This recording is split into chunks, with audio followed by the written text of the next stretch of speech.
I see no signal from institutional computing, Larry. Is that?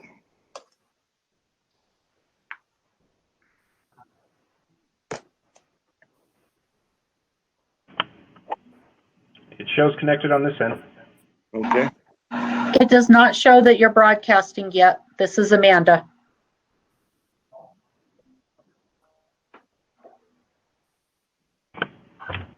The live stream is on about a minute delay. Okay. Oh, okay. Okay, then. If that's the case, do I have a motion that we reconvene from executive session? I so move.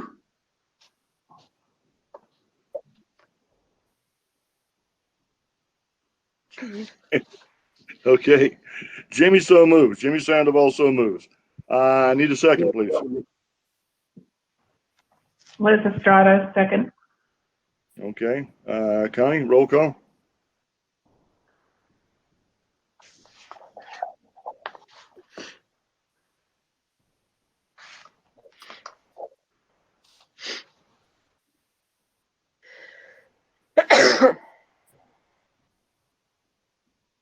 Connie? Was she back? Yeah, I show she's back. I saw her a while ago.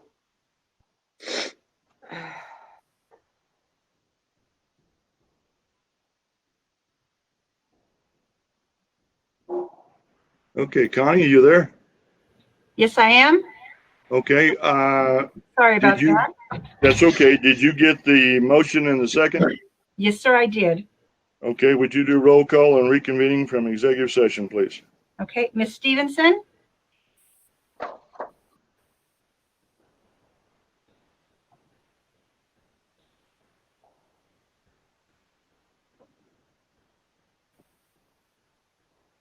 She was there a minute ago. Yeah.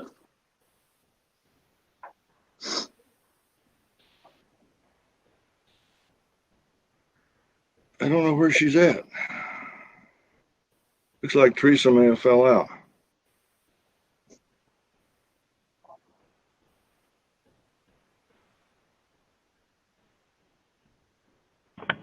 Working on getting her reconnected. Okay, that's what you're doing right now, Larry? Yes, sir. Okay, thank you. We'll just wait a minute. Okay.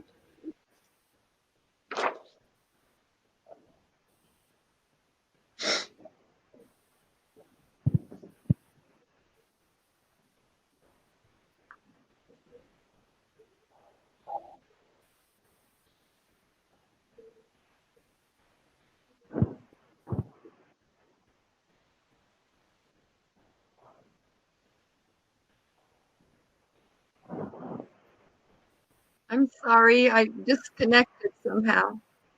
Okay. Okay, we've had a motion and a second to reconvene from executive session. Would you do the roll call now again, Connie, please? Ms. Stevenson? Teresa Stevenson, yes. Mr. Streetman? Jim Streetman, yes. Mr. Sandoval? Mr. Jimmy Sandoval, yes. Ms. Estrada? Liz Estrada, yes. Okay, action needed based on executive session. One of the action items is from our executive session is I'm going to move to non-renew and or terminate the current contract between MCC, Mesa Lanes Community College, and Dr. John Grossbeck. Do we have a motion? Liz Estrada, so move. And a second. Teresa No. Stevenson, second. Okay, Connie, would you do a roll call, please? Mr. Streetman? Jim Streetman, yes. Mr. Sandoval? Jimmy Sandoval, yes. Ms. Estrada? Liz Estrada, yes. Ms. Stevenson? Teresa Stevenson, yes. One of the other items that came out in our executive session is our need to make reappointments to the foundation board. from this board. And at this moment, I would like to move that we appoint myself and Liz Estrada to represent this board, the Mesa Lanes Community College Board, on the Mesa Lanes Community College Foundation Board for the foreseeable future. Do I have a motion? Teresa Stevenson, so moved. Okay, and a second? Jimmy Sandoval, second. Okay, Connie, would you do roll call, please? Mr. Sandoval, Jimmy Sandoval, yes. Ms. Estrada, Liz Estrada, yes. Ms. Stevenson, Teresa Stevenson, yes. Mr. Streetman. Jim Streetman, yes. Okay, at this point in our agenda, it's time to appoint an interim president. And we have been discussing this with Natalie. Natalie, are you here? Yes, I'm here.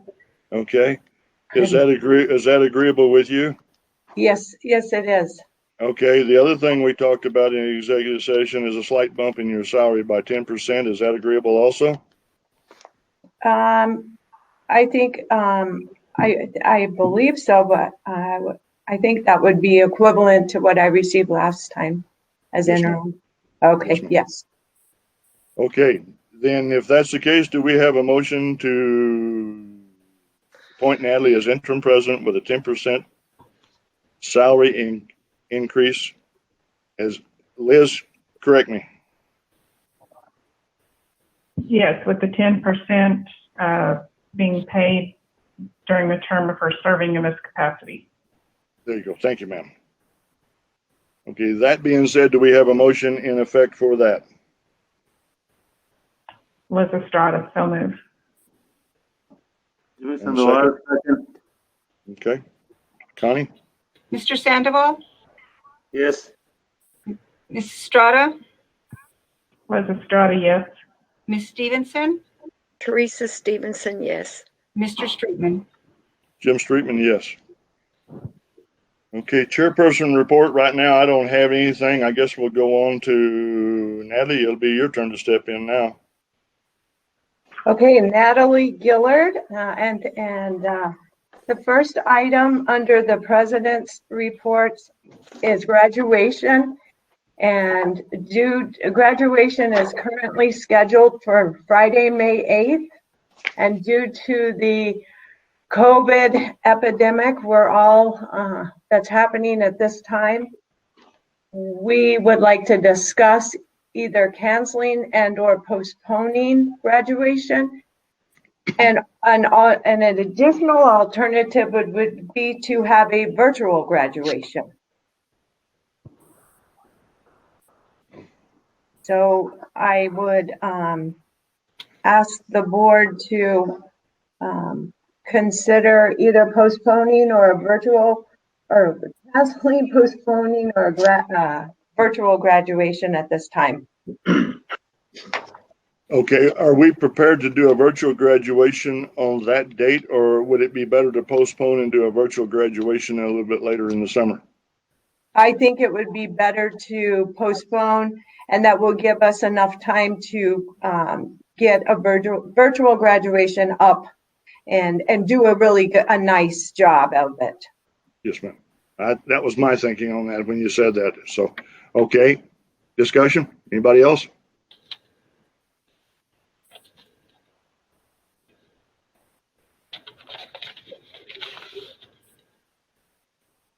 Okay, Liz, you got any comments? This is Liz Estrada. I just agree that graduation should be postponed with virtual graduation or a live if it's allowed at some point later in the year. Okay. Teresa? That's what I feel also. Okay, Jimmy? Same way. Okay.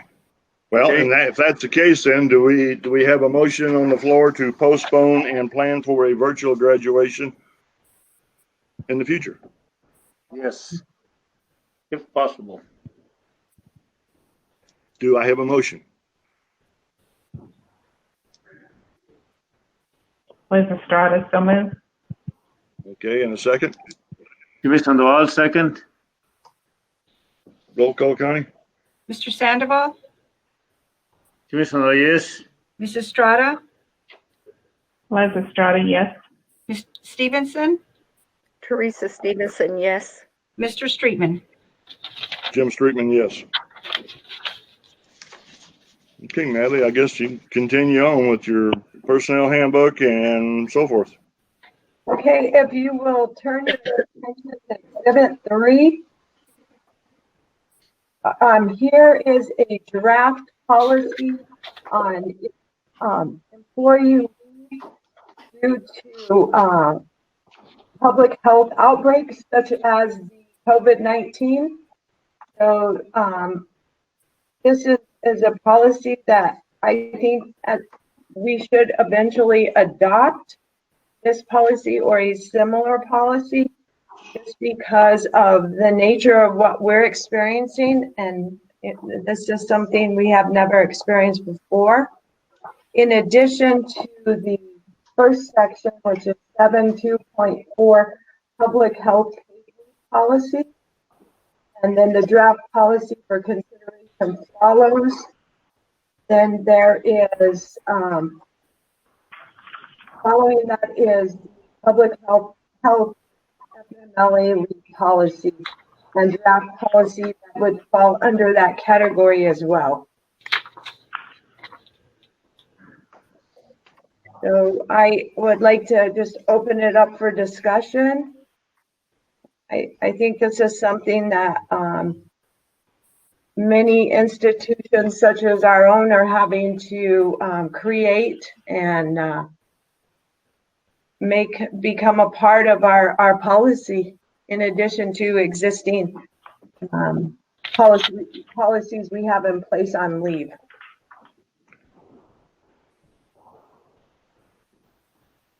Okay, discussion?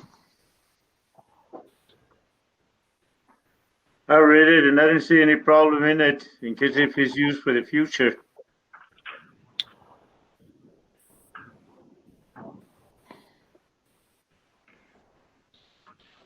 Question.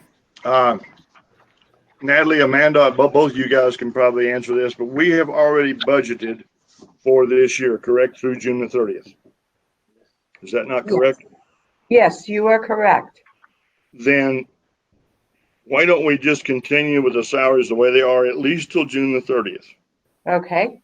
And if you want to start this then, because we don't know what next year's going to bring, we're liable to take one whale of a hit come fall because of this virus. Because I've been doing a lot of thinking about it this last few hours, and we really are in an unknown era as far as this fall. We're going to have to campaign heavily to get students in here. And we're liable to be clobbered. We're really liable to be clobbered.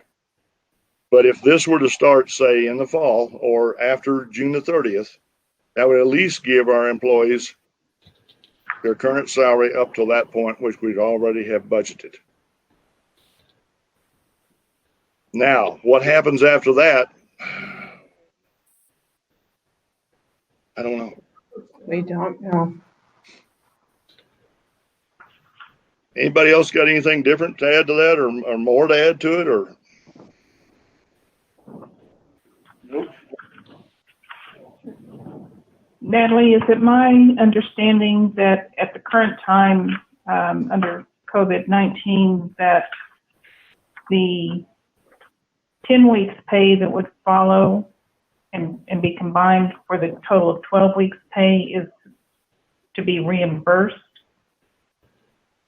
by federal funds?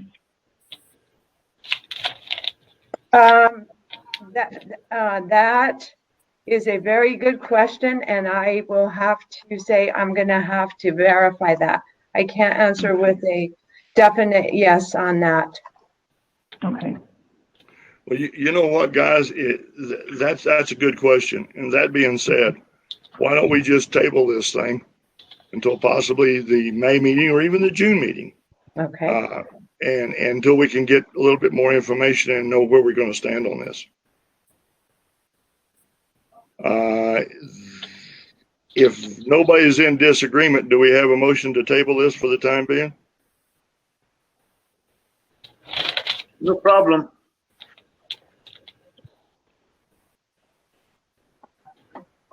Jimmy, are you going to give me a motion, sir?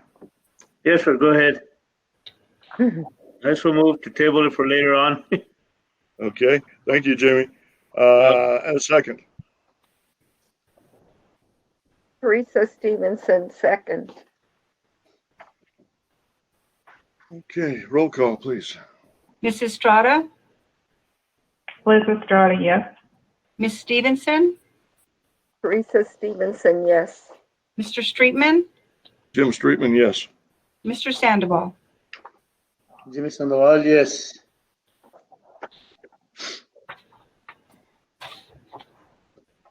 Okay, Natalie, you still got the floor. Okay.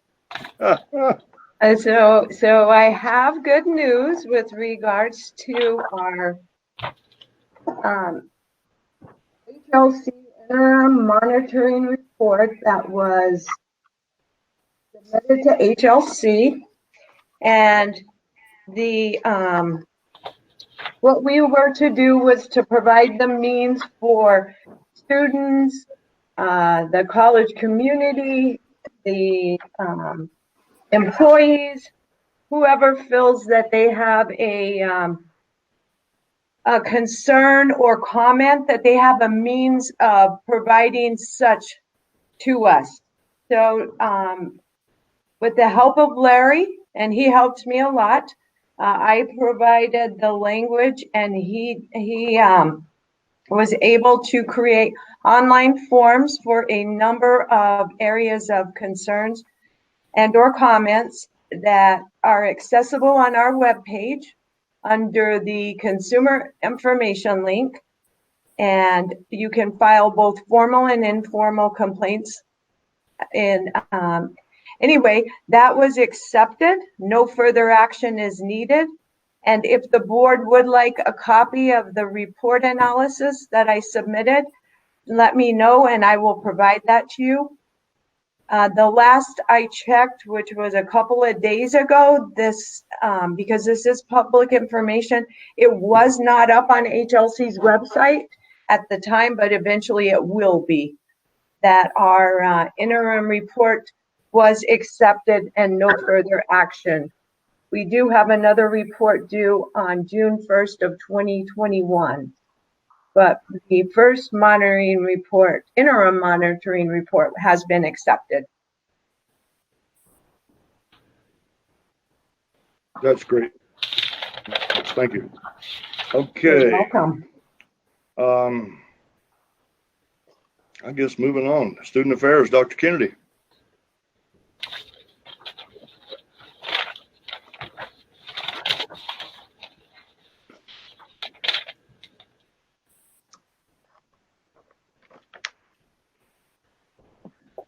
Dr. Kennedy, there you go.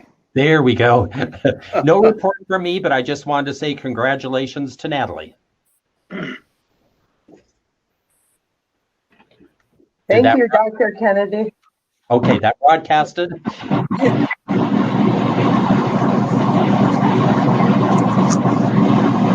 Get the filmer running. Sharpening a pencil. So I got a shredder going or a tumor running. I wasn't sure which. Okay, Dr. Kennedy, you don't have anything with Student Affairs? No.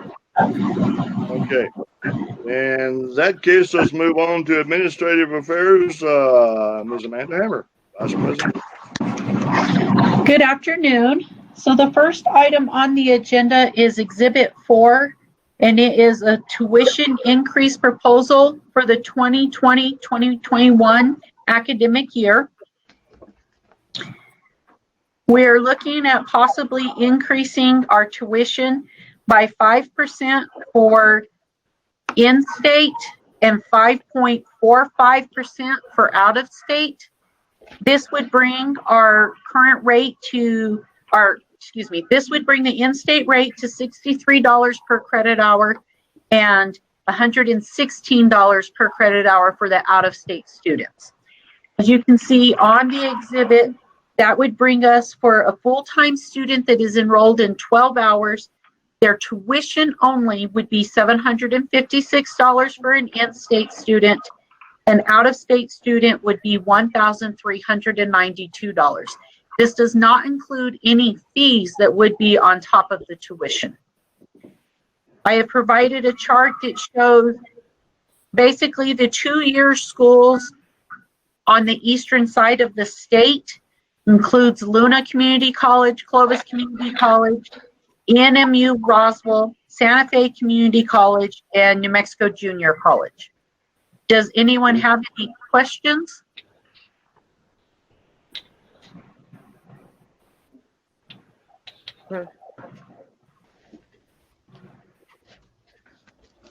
I have a question looking at this. That first column on the in district, we don't have anything at all there, and every other school does. What's So that is if we charged a rate for our actual college district, and then if Okay. we charged a different rate for out of district but still in state, and then if we had an out of state rate. okay? Why? I guess my next question is, why haven't we charged something there? Is there? Well, I can see why too. Yeah, I can see why. With a lot of our concurrent enrollment through the schools and stuff around us, it would be a little bit difficult to piece that out. Our dual enrollment does not get charged any tuition. Okay. Okay. But that would, because we are only the Tucumcari school district is our district, that would mean that anyone in the San Juan, House, or Logan area in our county would pay a higher rate than the actual Tucumcari students. Gotcha. And don't really want to do that, I don't think, do we? We haven't done it in the past all these years. Good. Correct. You have not done it in the past. Okay. I had a question. This is Teresa Stevenson. The other schools, have they already changed their fees? I mean, their tuition, or do you know if they'll be changing it? Or? This is Amanda Hammer. I spoke with Kathy Ulibari from the New Mexico Independent Community Colleges, and she said that some of them were still pursuing a tuition increase, but some have decided not to do it at this time.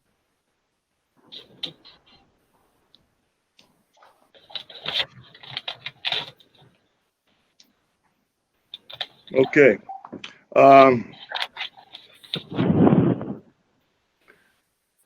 I guess really the only thing I want to say is that this is kind of a catch-22, because if we don't do something and do it on a small incremental basis, then we get caught trying to do a great big increase down the line, and that's something that I really don't ever want to see us get into. I remember a few years ago when UNM jumped it by, I don't remember if it was 10 or 15%. It was a killer for a lot of kids over there, or students. If we can stay up with it and do it incrementally, small doses each time, it doesn't hit them, at least hit them all at once. That being said, do we have any more discussion on this?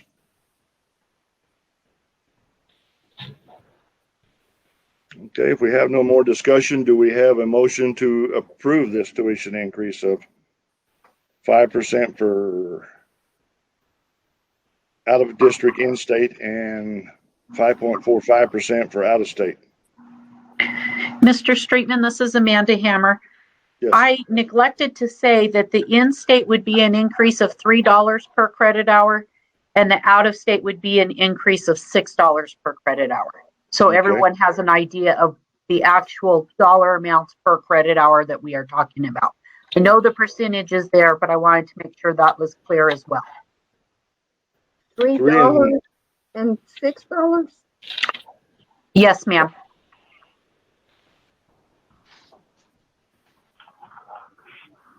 Okay.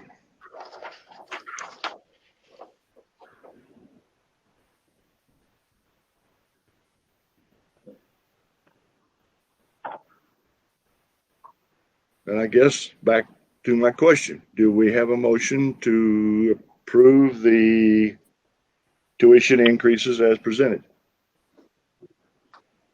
Jimmy Sandoval, so move. And a second.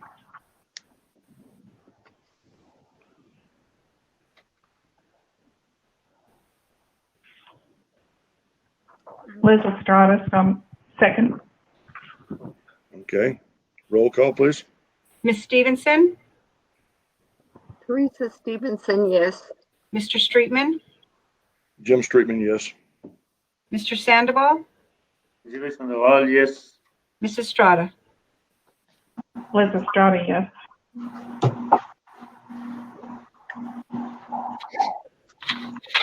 Okay, monthly finance report for March of 2020. This is Amanda Hammer, Vice President of Administrative Affairs. If you will turn to Companion Exhibit 1. And then the first item within that is the budget summary. The total revenues for the month of March were $473,889.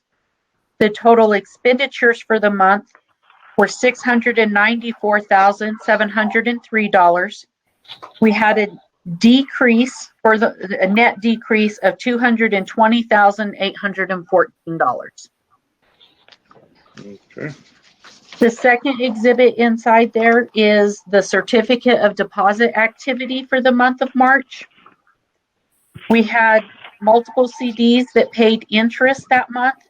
Our monthly total was $2,861.08. Our year-to-date earnings from investments is $11,535.96. Exhibit 3 within this companion exhibit is the accounts payable check register for the month of March.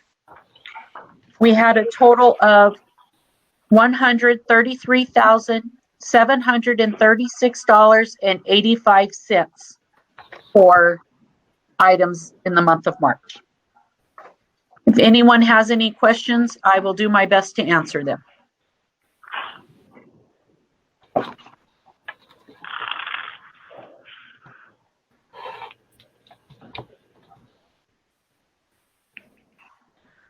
Okay, Teresa, any questions?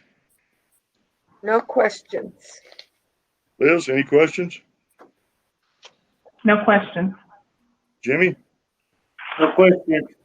Okay, do I have a motion to approve the finance report as presented? Liz Estrada, so move. Jimmy Second. Sandoval, second. Okay. Connie? Mr. Streetman, Jim Streetman, yes.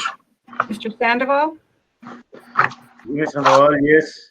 Ms. Estrada, Liz Estrada, yes. Ms. Stevenson. Teresa Stevenson, yes.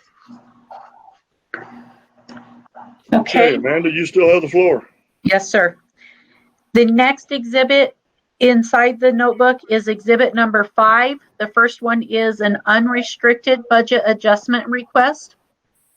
I want to clarify that part of this budget adjustment request includes items that were brought before the Board of Trustees in December. However, that budget adjustment request was never submitted to the New Mexico Higher Education Department inadvertently. So I have combined that information with current information. It is different. Okay. On the first page, you can see that there are adjustments in the beginning balances section, and that is to bring our beginning balances to the report of actuals that were submitted at the end of last fiscal year. They're actually due in September, and that changes the numbers. So that's required to do that. And that's the information on page 1. If you go to page 2, there are some increases in expenditures. The one that I would like to discuss here on this one is the athletics increase of $2,500. That was actually to correct an error in a formula. It was, the item was always in the budget, but it was not carried forward in the total. So I've corrected that. Okay. Now the $416,854 listed for instruction in general, there are more details on page 3 to explain that. If you will go to page 3, there in the middle of that page is the expenditures. We are proposing to increase instruction by $135,000, academic support by $71,700, decrease student services by $70,000, increase institutional support by $180,154, and operation and maintenance of plant by a total of $100,000. This is largely to realign staff and new faculty as per the HLC recommendations for the increases in instruction and others. Institutional support is increased for the master plan development and the personnel expenditures, and then increase the expenditures for operation and maintenance of plant. Okay. The next one is the restricted budget adjustment request. This one is in relation to our grants and contracts that we receive, and it is to increase the revenues and the expenditures accordingly. On page 1 is the revenues, and it is for a total increase of $418,407. On that, I am proposing to increase student financial aid. I started at the bottom of that little section and working my way up. Okay. That is for our restricted financial aid. I just want to make sure that I have enough in there so that we don't have an audit finding accordingly. Our revenues on and our expenditures for student financial aid will then match. Okay. Under the public service, that $11,000, that is a City of Tucumcari Lodgers Tax Board grant that they are awarding us or have awarded us for the painting of the dinosaur footprints on First Street. Those are restricted funds, so I need to record that as a revenue and an expense. And then in for the instruction in general expenses, you can go to page 3 and we can see it a little more clearly broken down. This is to realign our adult education grants. We never know the exact amount when we put the budget together. And so sometimes it's to align that. They were also awarded 2 additional grants for a total of $28,000. And then our New Mexico Corrections Department also increased the amount that they have awarded us. And so those are the adjustments accordingly there. And then we also have the funds for that emergency aid for the students that we were allowed to carry over and continue to award to students. And so that is what those revenues and expenditures are for the instruction in general. Does anyone have any questions regarding either budget adjustment request?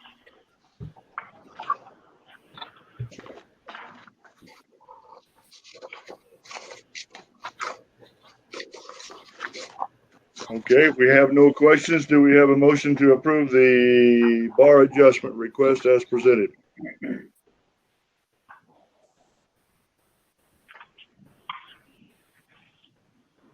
Yes, so move. Okay, a second? Teresa Stevenson, second. Okay, roll call. Mr. Sandoval, Jimmy Sandoval, yes. Ms. Estrada, Liz Estrada, yes. Ms. Stevenson, Teresa Stevenson, yes. Mr. Streetman. Jim Streetman, yes. Okay. Okay, Amanda Hammer still, Vice President of Administrative Affairs. The next item is the proposed budget for the 2021 fiscal year. What I would ask that everyone turn to page 10 of companion exhibit number 2. It is called Exhibit 1, Summary of Current Implant Funds. The Exhibit 1 is actually in the top left-hand corner of the page. And I don't know how well you can see it, but there's the format of it. Okay. Page 1 So, of 10. excuse me? Page 1 of 10. Correct, 1-10, yes. Yes, ma'am. So the way that this budget is laid out, there's the 3 separate columns there. There's the budget for the 1920 year, the revised budget, which reflects the budget adjustment request you just approved, and then the budget proposal for the 2021 year. On the top of that first page is the revenues, both restricted and unrestricted. And on the back of that page are the expenditures. The expenditures are a little bit more than the revenues. It's a little less than $100,000 difference. And I don't know that we will actually spend that, but I'd like to explain why I'm proposing it that way. So within the bar that you just approved is $100,000 for the master plan. Because we are in the last quarter of the fiscal year, I do not know if that will be completed and presented for payment on this fiscal year. So I have budgeted for the full 100,000 again in the next fiscal year, and that is why my expenditures are more than my revenues. It's still dipping into the fund balance by that same $100,000 amount. The total expenditures for this budget, if you go to the cover and flip to the second page, it's very clear there that the total expenditures for the entire budget are $10,023,846. Excuse me, $10,023,846. That includes unrestricted and restricted funds.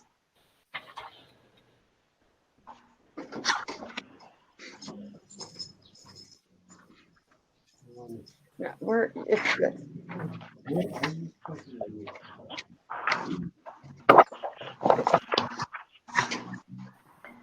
Way back at the back of the budget on Exhibit B, and it is a little b, and so it's called B73. It gives you a breakdown of the total salaries that is within this budget. So the grand total of salaries on the unrestricted side is $3,337,143 for the unrestricted and $139,196 on the restricted side.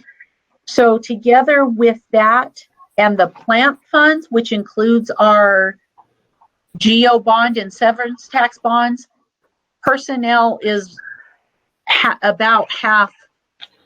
Personnel and those bond funds is half of our budget.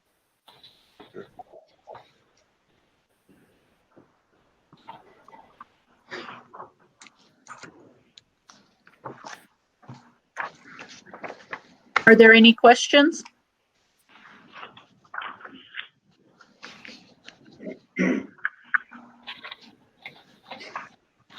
Okay, Teresa, any questions? No questions. Liz, any questions? No questions. Jimmy, any questions? No questions. Then do I have a motion to approve the budget as presented? So move. In a second.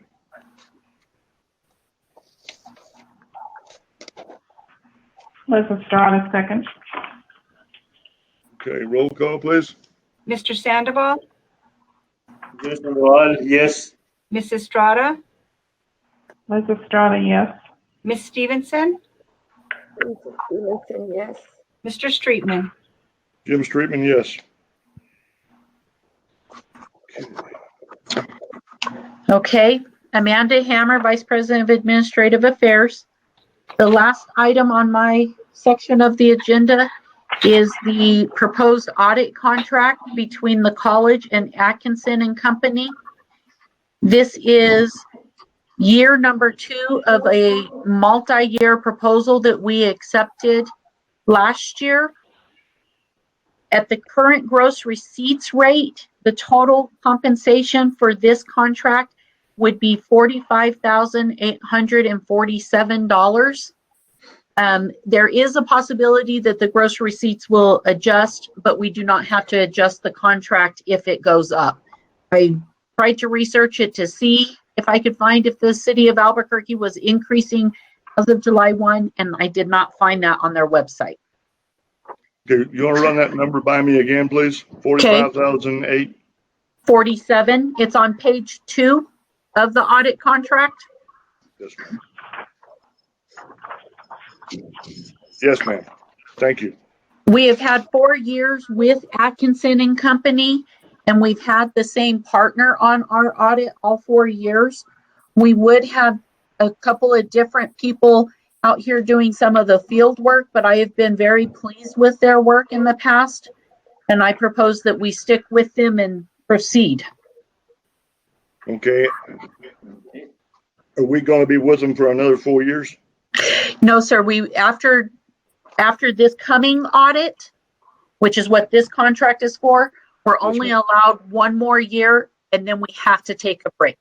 We can only have 6 years total with them. That's what I was trying to remember. I couldn't remember the number. Okay. Yeah. Any questions, anybody? Teresa? No question. Liz? No questions. Jimmy? No questions. Okay, do I have a motion that we approve the contract? Liz Estrada, so moved. Okay, in a second. Jimmy Sandoval, second. Okay, Connie? Ms. Estrada, Liz Estrada, yes. Ms. Stevenson, Teresa Stevenson, yes. Mr. Streetman, Jim Streetman, yes. Mr. Sandoval. Jimmy Sandoval, yes.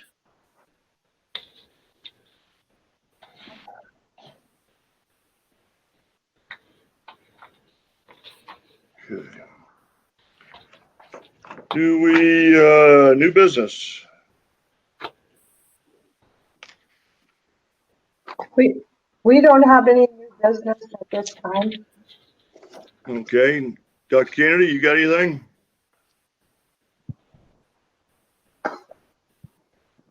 No, I don't. Okay, Amanda? No, sir, I think I've taken up enough of your time this evening. Okay, Connie, is there anything else? I don't believe so, sir. Okay. Correspondence at the back of the book, there's our Mesa Lands Community College Board of Trustees 12-month calendar. And there's the calendar of, it's the annual calendar of reports. And that's just about it. That's all that's back there. Important dates, I guess graduation at this point will be postponed and looked at to see what else we can do about it. The next board meeting, I guess, will be Tuesday, May the 19th. It may be held this way also. We do not know at this point. So mark your calendar, and it may have to be televised this way. Does anybody else have anything else they want to add? or say? I just wanted to say thank you to Larry for helping us through this whole process. I have to agree with that. I have to agree with that, Teresa. Thank you, Larry, and everybody that's helped get this thing moved along this way. It's been different. Hope we don't have to do this too much more often, but understanding and realizing that even when things get back to normal, we may have to keep distancing in play. We may have to change the way that we have. We may have to change our boardroom around. We may have to make some changes and keep that distancing in place. That being said, I don't have anything else to add at all.